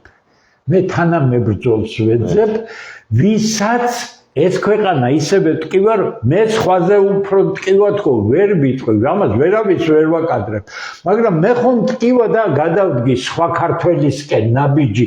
ეხლა მოდი ერთმანეთისკენ გადავდგათ ეს ნაბიჯი. როგორ უნდა გავაკეთოთ? პირობას გაძლევთ. სოფლიო დონის ექსპერტები იქნება. საქართველოში ნებისმიერი დაინტერესებული ჯგუფი იქნება, ყველგან ღია დებატებს გავმართავთ და მე ჩემი თავი პირადად გამოცდილი მაქვს და ძალიან კარგად ვიცი, რისი გაკეთება შეგვიძლია, რანაირად შეიძლება მსჯელობა გინდ უცხოელებთან იყოს, ვერც ერთი უცხოელი ჩვენ ვერაფერს ვერ გვასწავლის. რაც სასწავლია უცხოეთიდან მეცნიერება იქნება თუ ტექნოლოგია. მაგას შენ არავის მითითება არ გჭირდება, ამ დაქცეულ სისტემაშია სწორედ ტექნოლოგიები დაკარგული და რაც გვეუბნება ჩვენი ხელისუფლება? ტურიზმი, ბორდელი, ტურიზმი, ბორდელი, კაცები, კაზინო, ტრევად და ქალები, სასტუმრო. არის ვიღაცა ზუსტად ეგრეა. გაერთიანებული ემირატებიდან კაი კაცო. გაერთიანებული ემირატიდან უმსხვილესი ინვესტორი ამერიკის შეერთებული შტატების პრეზიდენტმა ამ ერთი თვის წინ გვერდით დაიყენა, უზარმაზარი პატივი გამოხატა და ის კაცი ჯერ 20 მილიარდს და შემდეგ კიდევ მეტ დებს მონაცემთა დამუშავების ცენტრების გასაკეთებლად, ანუ მეცნიერებაში და ტექნოლოგიებში. შენ ჩამოყავს გაერთიანებული ემირატიდან, არ ჩამოყავს 6 მილიარდი მომაკო. მანახე ხელშეკრულება. რაპირობები და რასაკეთებ, ესე იგი უნდა გაყიდო 45 ჰექტარი ერთ-ერთი საუკეთესო ადგილი, სადაც ფანტასტიკური პროექტის გაკეთება შეიძლება გონიოში, რომ იმან იქ ააშენოს ისეთი რამეები, რომელიც კაზინო და ბორდელი. აბა სხვა რას გააკეთეს. თბილისში არაერთი ცნობილი სასტუმრო იყო, როცა აქ არაბული სამყაროდან ჩამოდიოდნენ კაზინოში და სპეციალური რეისები იყო, რომელსაც გადაჰყავდა იგი ცნობილ სათამაშო ცენტრებში. ასე რომ ჩვენ კარგად უნდა და როგორ ტრამპს ამერიკა აწუხებს ისეთი რომ მეცნიერება და ტექნოლოგია გაათავისუფლოს ამერიკას, რომელიც ტექნოლოგიურად დღეს ერთ-ერთი მართალია ნეოლიბერალიზმმა მაგრად დაარტყა, მაგრამ რაც ახლა ამერიკაში ხდება, სწორედ ამ უბედურებიდან შეგაწუხებს კარგი სასწავლოს აშენება. დიახ. ჩვენ რაც ვაკეთებთ, დღესაც კი იგივე ტურიზმზე ლაპარაკობ. ასეთი ზღაპარი ქვეყანა, როცა გაქვს ტურიზმი, ყოველთვის იქნება სწორ მიმართულებას თუ შეირჩევ, ყოველთვის იქნება კარგი შემოსავლების მომცემი, მაგრამ ეს ვერ იქნება ეკონომიკის წამყვანი, არ შეიძლება ეს იყოს. ამიტომ მე დღეს დავწერე, გავიმეორებ, ეს პროფესიული სიშტერე, ანუ ეს მოზდით დილეტანტებს, სიშტერე გაასაღონ პოლიტიკა და თან გონორით ისაუბრონ, რომ ეს არის, როგორ ამბობენ, რა სექსუალური სიტყვა რა, ეს არის ქართული ეკონომიკის დრაივერი. დრაივერი. ამოძრავებელი ესე. ამ პროფესიულ სიჩლუნგეში, ამ პროფესიულ არაპროფესიონალიზმში ჩაფლული ვართ 33 წელია და თუ თქვენ ასე გინდათ გავაგრძელოთ, მაშინ ჩვენ მომავალი არ აქვს. ჩვენ გვაქვს მომავალი, ფანტასტიკური ქვეყანა. აქ ბიჭებმა წამოჭრეს საკითხები, რომელიც გაცილებით სხვა გლობალურ ასპექტშია დასანახი, რა ფუნქციის მატარებელი შეიძლება იყოს ახალ მსოფლიოში საქართველოს. თქვენ თუ ფიქრობთ, რომ ეს მცირე ფუნქცია, ან როგორც ჩვენ ვიკითხავთ რაიმე, აბა ხო, რას ქვია, ვინ კითხავთ? როცა საკუთარი ქვეყნის დამხობას დაუჭირეთ მხარი 1992 წელს და მერე ყველა დამამხობელი ხელისუფლება თქვენი განწყობით მოიყვანეს. ამერიკელებმა მოგიყვანეს? მიშა სააკაშვილი ამერიკელებმა დაგისვეს, მილიონიანი კუდი რომ მოძებდა მიშა სააკაშვილს დასავლეთიდან მე ვიყავი? კი, ასე იყო. არა და მე მასთან საუკეთესო ურთიერთობა მქონდა და შემეძლო 2 კვირის ვადა მქონდა მე, რომ ნაცმოძრაობის წიაში ჩავწერილიყავი და მათი სახელით ქუთაისში კენჭი მეყარა როგორც მაჟორიტარ დეპუტატი. მე ყველაფერზე უარი ვთქვი და წამოვედი, იმიტომ რომ ჩემს გვერდით იყვნენ ამ ბიჭებთან ერთად ვიყავი და ვხედავდი ესენი რომ მზად არ იყო. ისინი რომ მზად არ იყვნენ და ქვეყანას დააქცევდნენ ამერიკის შეერთებულ შტატებში უშიშროების საბჭოშიც ვისაუბრე და უთხარი რომ დასავლეთისთვის ეს არის ცუდი, რადგან მათი ავტორიტეტი შეილახება ძალიან მაგრად. არა და მაშინ ჩვენ გჭირდებოდა ეს ვერ გაითვალისწინეს, ავარდნილი ქონდათ და ამას ვეუბნებოდი შევარდნაძის გარემოცვასაც, საჭიროა გარდამავალი პერიოდის გაკეთება, საჭიროა ქვეყნის რეფორმირება, წინააღმდეგ შემთხვევაში არ შეიძლება. კაცო, ვეუბნებოდი, მე მაქვს ამ ხალხთან მეგობრული ურთიერთობა. ხომ არა, მეგობრული ურთიერთობა რა შაშია, ხედავ რომ მზად არ არიან სახელმწიფო საქმისთვის, მოვიდნენ ხელისუფლებაში და რა ქრეს ქვეყანა აგე. ამიტომ კარგად დავფიქრდეთ, ჩვენ აქ ორი ახალგაზრდა ძალიან კაი სიმბი, ასეც უნდა იყოს. უფროსი აცაკის ხალხი განუყოფელია, საშუალო და ახალგაზრდა აცაკის ხალხთან, იმიტომ რომ რასაც ჩვენ ვაკეთებთ მათთან ერთად, ეს არის მათთვის ძალიან სერიოზული გამოცდილება, რომ როგორც კი ჩვენ გავალთ და ჩვენ გავალთ გვერდზე, როგორც კი ტრაექტორიაზე გავალთ ჩვენ განვითარებით და ჩვენ ყველანი გავალთ, ჩვენ სხვა მიზანი არ აქვს და ის ათასობით ძალიან მაგარი ქართველი გააგრძელებს ამ საქმეს. კიდე გეუბნებით, თამაში არის მომავალზე, გვექნება მომავალი თუ არ გვექნება. შევეგუებით ამ სისტემას, რომელიც განადგურებს, ქვეყანას ანადგურებს, თორე მე რა განადგურება ჭირდება ეთერი. უკვე იმ ასაკში ვარ, როცა საბედნიეროდ რაღაც ცხოვრება გავიარე და არ შევწხვი და არ დავიკარგე, თუმცა მთელ ჩემი ცხოვრების მანძილზე სამართლიანად არასდროს არც ერთ ეტაპზე არავინ არ მეც მქონდა უსაშინელესი მდგომარეობა, მაგრამ რატო გეუბნებით, იცი მე ყველაფერი ამ გზა გავლილი კაცი მზათა ვარ უკანასკნელ შესანიშნავად ამოსუნ თქვამდე გავაკეთო ეს საქმე, იმიტომ რომ სხვანაირად არ იქნება. მე ამით მინდა, აგერ შესანიშნავ ადამიანს კიდევ არიან, აგერ ზაქარია არის კიდე. ჩვენ არაფერზე უკან დამხები არ ვართ, მაგრამ ეს იმას კი არ ნიშნავს, რომ ფირწალს წამოვალებთ, ეხლა ხელ და ქუჩაში ხალხს დაუწყებთ. არა, ჩვენ არ დავიხებთ არაფრის წინაშე, რომელიც კი ქართული სახელმწიფოს მომავალს უხდის საფრთხეს.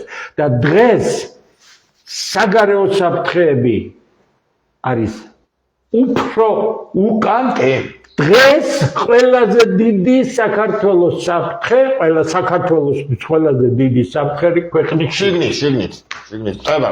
დიდი მადლობა. რამოდენიმე სიტყვას არა, ჯერ არ ვახარებ. დიდი მადლობა ბატონო.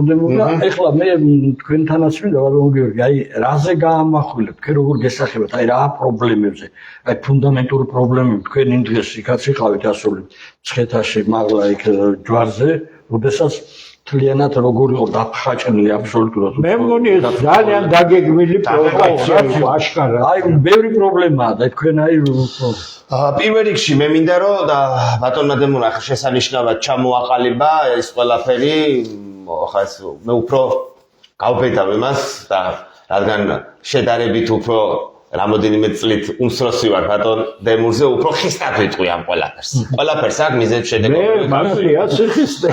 არა, მაინც ახლა თქვენ უფრო დახვეწილი, მე უფრო გიკური ვიტყვი. იმას რომ ბატონმა დემურმა თქვა ის სააკაშვილის მოყვანა, ის გრძელი კუდი დასავლეთიდან და ასე შემდეგ და ასე შემდეგ. ზოგადად ჩემო ქართველებო, ჩემო სისხლო და ხორცო, უნდა ვიცოდეთ, რომ სამყაროს არსებობა კიდევ ერთხელ ვიმეორებ, არის ბრძოლა არსებობისათვის.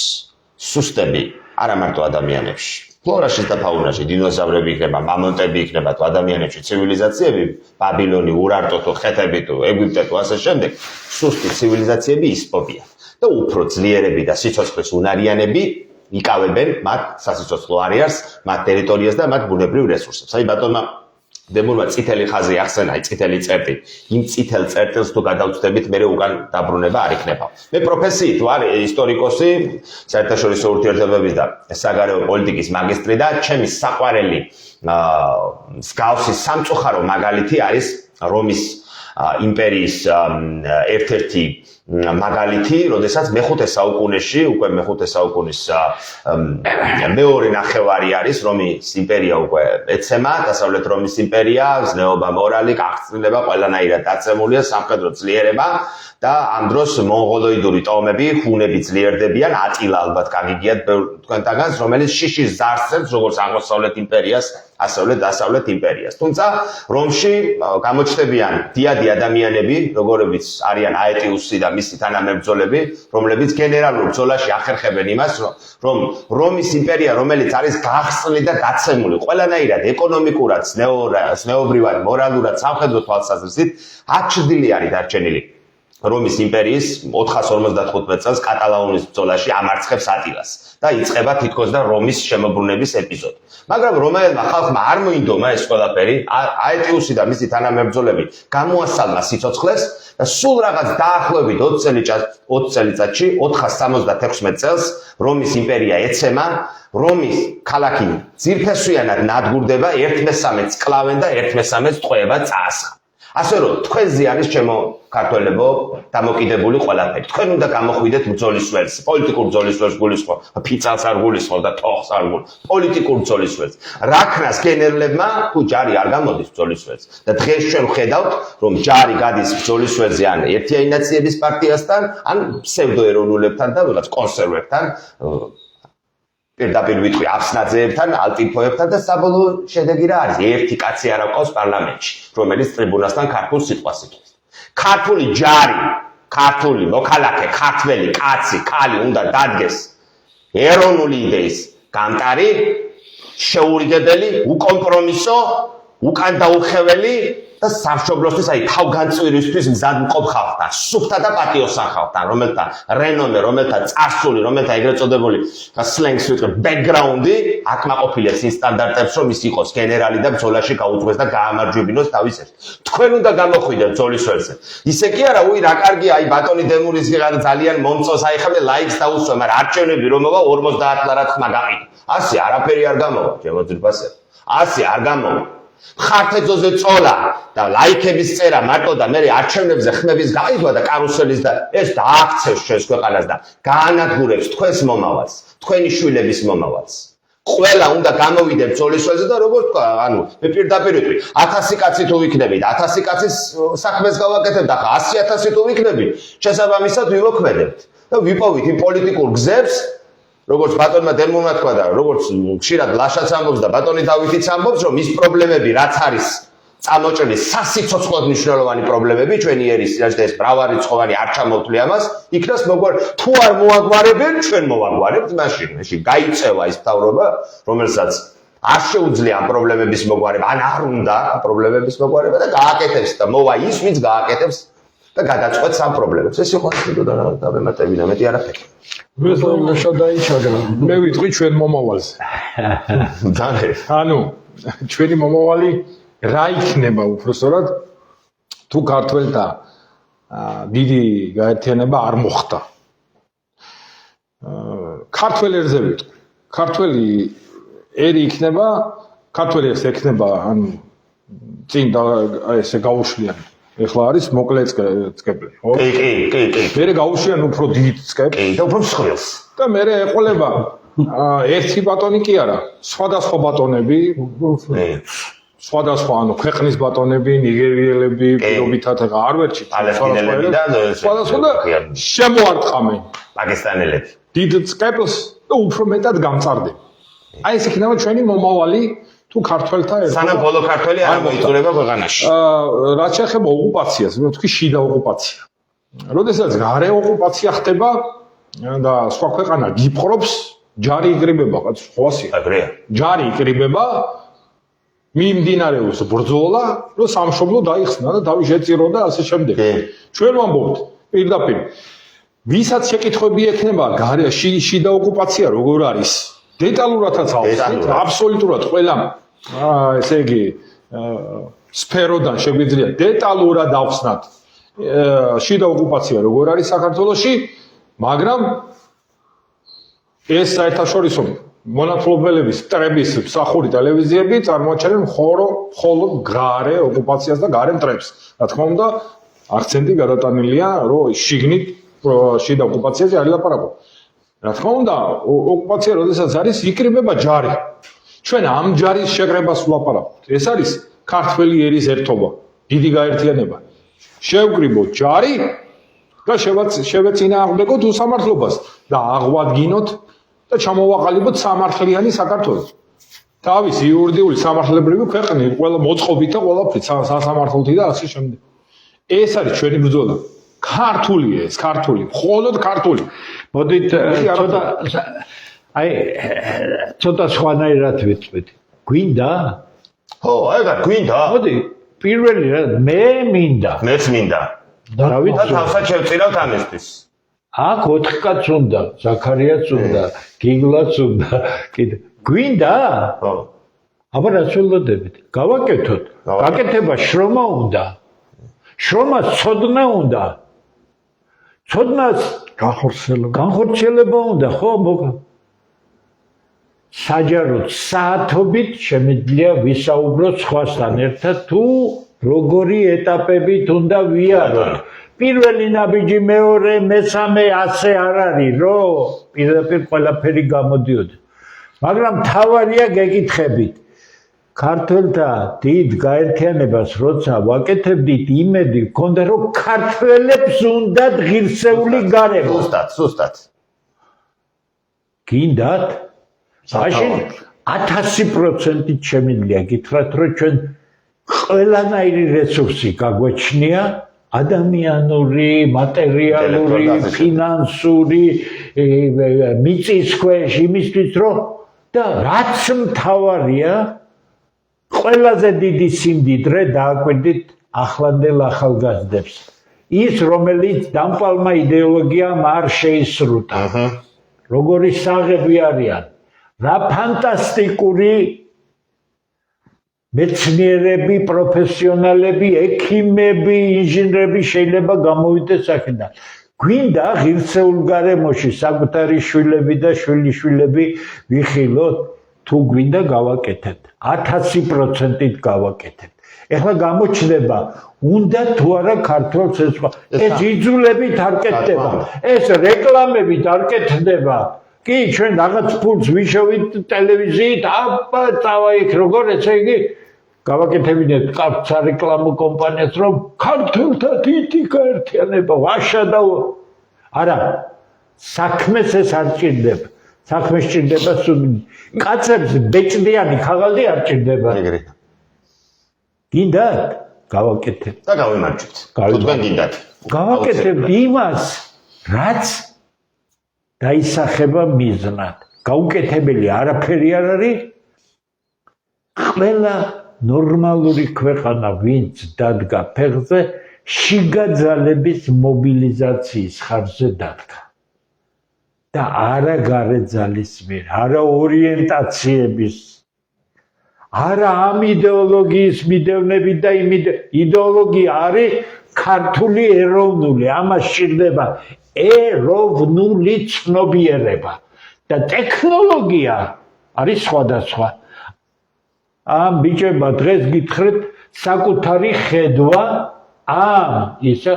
ეს არის სპექტრი რომელიც შესაბამისად გამოყენებული იქნება საჭირო მომენტში. იმიტომ რომ დღევანდელ მომენტში შეიძლება იყოს ეს საჭირო, ხვალინდელ მომენტში ეს საჭირო, მაგრამ მექანიზმი ჩვენი სიმდიდრე ამ გაერთიანებას არის ის, რომ აქ იქნება მთელი ის ნაკრები შეხედულებათა სისტემისა, რომელიც ყველაზე ეფექტურად როცა იქნება ჩართული იქნება. გამიგეთ, ეს სულ სხვა მიდგომებია, ვიდრე ამდენი წლის განმავლობაში საქართველოს იყო. ჩვენ კრიბავთ ქართულ ინტელექტს და ეს ინტელექტი თავისი მიმართულებებით, შეხედულებებით ჩართული იქნება საქმეში, მაშინ როცა ის იქნება ყველაზე ეფექტური. ბატონო, რაღაც უნდა შეგეკითხა და უბრალოდ მოსახლეობასაც მინდა აუხსნა. შიდა წარმოებას რატო გრძალავენ აქ? ძალიან მარტივი მიზეზის გამო. დავამატებ რას? ანუ ესე იგი მე მარტივად ვიტყვი, ანუ თიხის წარმოებლებთან ვიყავი მისული და არაჩვეულებრივი, ესე იგი გვაქვს ნაწარმი თიხიდან. აი რაც რომელიღაც კომპანია სუპერმარკეტში შეხვალ ქვაბები ასე შემდეგ მე მაგალითად ვერ ვყიდულობ თურქულს, იმიტომ რომ იქ არ არდევს და მითხდეს მე დიდი გამოფენა იყო და ლიცენზიებს არ გვაძლევენ. ან უძველესი თიხის კულტურის მქონე და რას დავამატებ ან და რას შეგეკითხებ.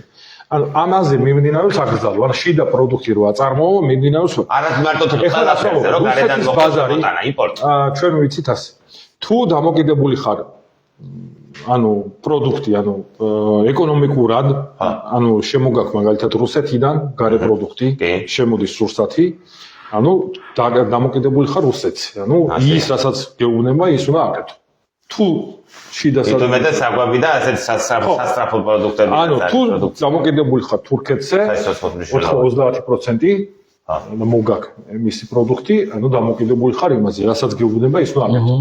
ანუ რატო ესე იგი რამდენად დამოკიდებული ვართ მაგალითად მე ვიცი 70% ვართ რუსულ ბაზარზე დამოკიდებული მე ასე ვიცი შესაძლოა არ იყოს 60-60 იყოს თურქულზე 20 და მოდი ესე იგი დავამატებ როდესაც მოვიყვანეთ ჩვენ წინა წელს საზამთრო ესე იგი რამოდენიმე 1000 ტონა იყო უკვე მოსავალი უნდა აღებულიყო და შემოიტანეს თურქეთიდან მიწასთან გაასწორეს ის რა ქვია. სოფლზე გამოსული მოდით ახლა ეს საკითხი ცოტა სხვანაირად ხდება, მაგრამ თავარი რაც თქვენ აღნიშნეთ, იმას გავაცხადებ.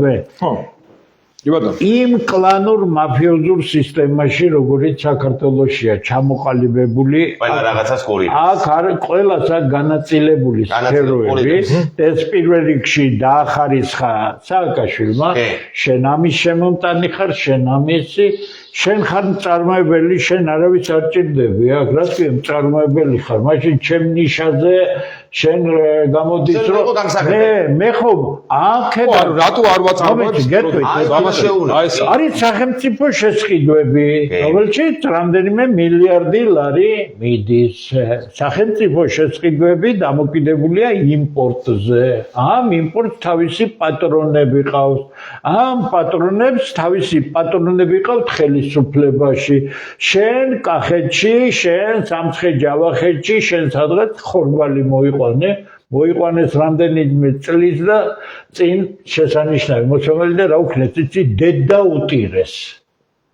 ისე მიუყვანეს საქმე ტირილი დააწყებინეს ხალხს. თქვენ ვაშლებს გაჩეხავთ გორში და სამცხე-ჯავახეთში, იმიტომ რომ 1000-ობით ტონა ვაშლი შემოდის გარეთიდან. ეს არის მავნებლების მექთამეების სისტემა, რომელიც ყველანაირ ქართულს ანადგურებს. ოღონდ ორი თეთრით მეტი ქონდა. რატომ ანადგურებს? თავარი მიზანი არის. ქართველმა აქედან უნდა დავიდეს, დაიცალოს. დროზე გაასწროს. მიზანი არის ქართველი გადაყვანილი იქნას ეროვნულ უმცირესობაში. 7-8 წელი დარჩა. მერე ჩემო კარგებო, გინდა შევიკრიბოთ ქართველთა დიდი გაერთიანება დავარქვათ. გინდა იარაღს მოვკიდოთ ხელი, ხო?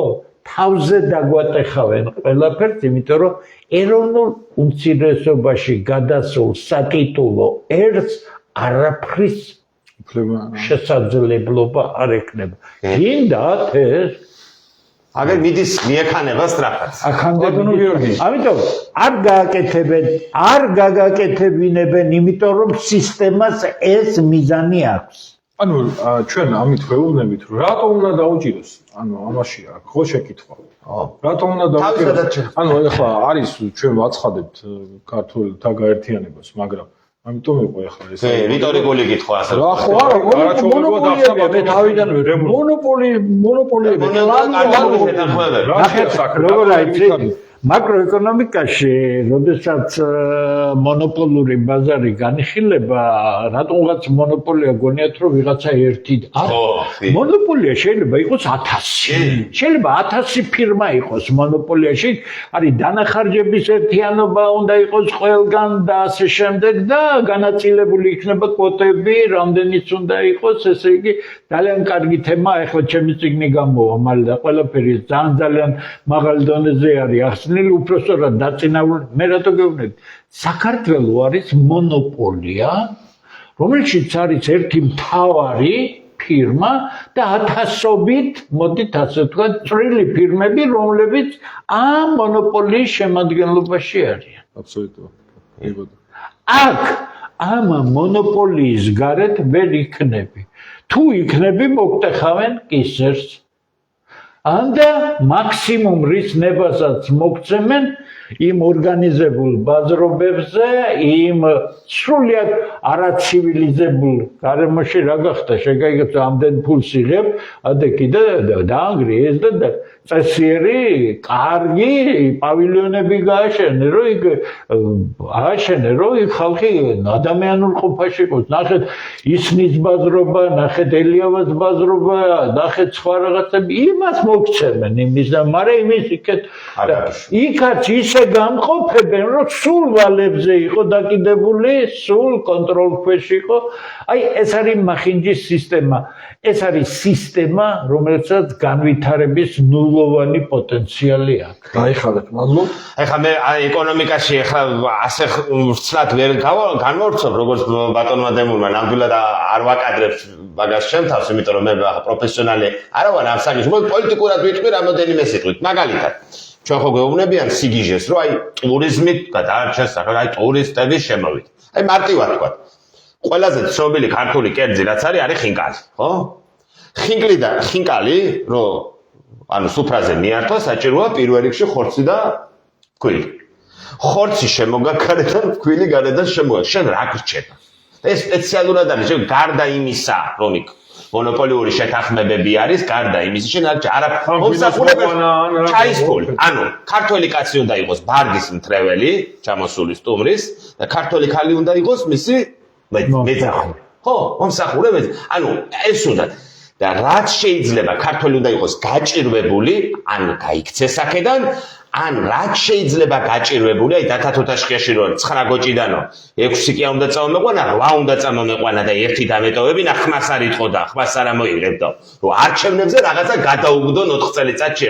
ეს არის გარდა ფულისკეთ, ანუ ორმაგი დარტყმა. ქიმიურ ქარხანასთან ორმაგი დარტყმა. ახლა ზუსტად ერთი წუთი დამჭირდება, აი ხშირად არის ხოლმე რომ აი რუსეთი არის ოკუპანტი, ასე კი, გასაგებია, სახელმწიფოებრივად საერთაშორისო სამართლის მიხედვით რუსეთი არის აი დასავლეთი ოკუპანტია, ევროკავშირი, აი ეს ხო?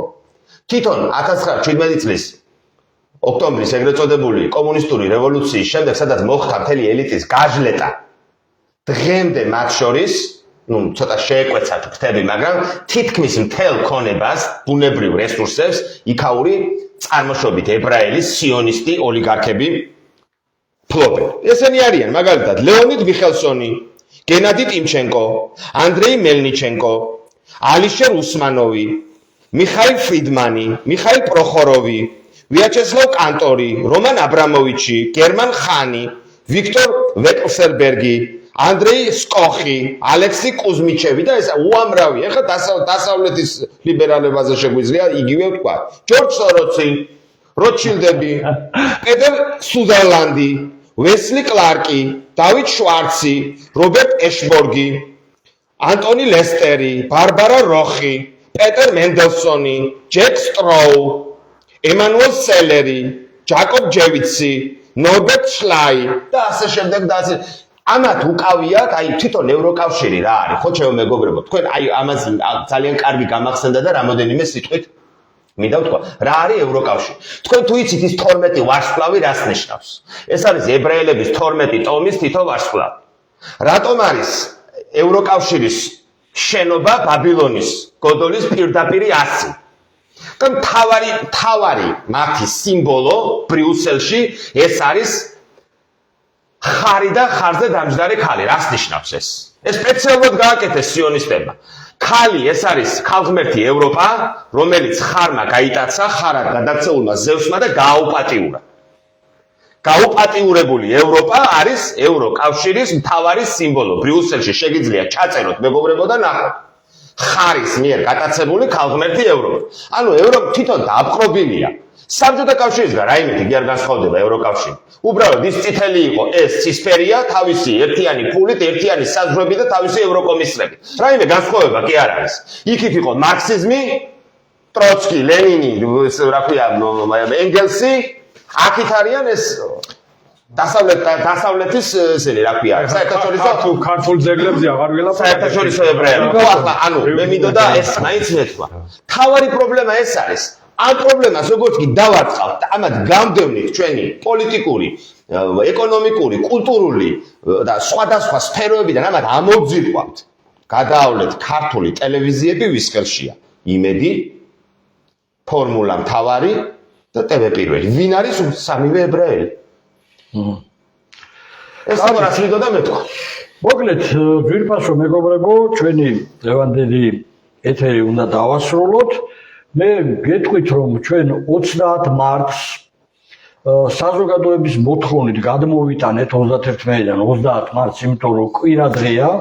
იდეალურია. და 14 საათზე ვგეგმათ 20 რიცხვში ზუსტად გეტყვით თუ სად, მაგრამ გეგმათ დიდი ალბათობით ეს იქნება დაახლოებით 1000 კაციანი დარბაზი და შეძლების დაგვარად უკვე ჩვენი მსურველი თუ რა თქმა უნდა მეტი არ იქნა მსურველი. ხო.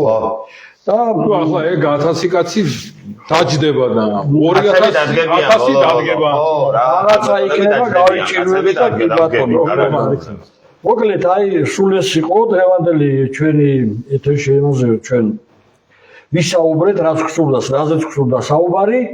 იმედი მაქვს რომ ძალიან ბევრი მსურველი იქნება და ქართველთა გაერთიანება შემოუერთდება და თვითონ 30 მარტს ჩვენ უნდა დავანახოთ აი ამ რეჟიმებს ქართველთა ერთობა, დიდი ერთობა. ამას აქვს უდიდესი მნიშვნელობა, მორალური უდიდესი მნიშვნელობა აქვს ამას, რომ დავანახოთ თელ საქართველოს, რომ ერი ერთიანდება. და ეს თითეული ქართველისთვის სტიმული იქნება. სტიმული იქნება, რა თქმა უნდა. მადლობთ ყურადღებისთვის, ჩვენ ხშირად გავაკეთებთ ახლა ამ თვეში ესეთ პირდაპირ ეთერებს. შევიცვლებით, შემდეგში იქნება თქვა გიგლა, ზაქარია და აგერ ჩვენი ახალგაზრდები და ასე შემდეგ. მადლობთ ყურადღებისთვის, კარგად ძანდებოდეთ. დიდება ღმერთს, დიდება საქართველოს, გამარჯვებას დიდება. გაიხარეთ, ღმერთი იყოს ჩვენი მფარველი.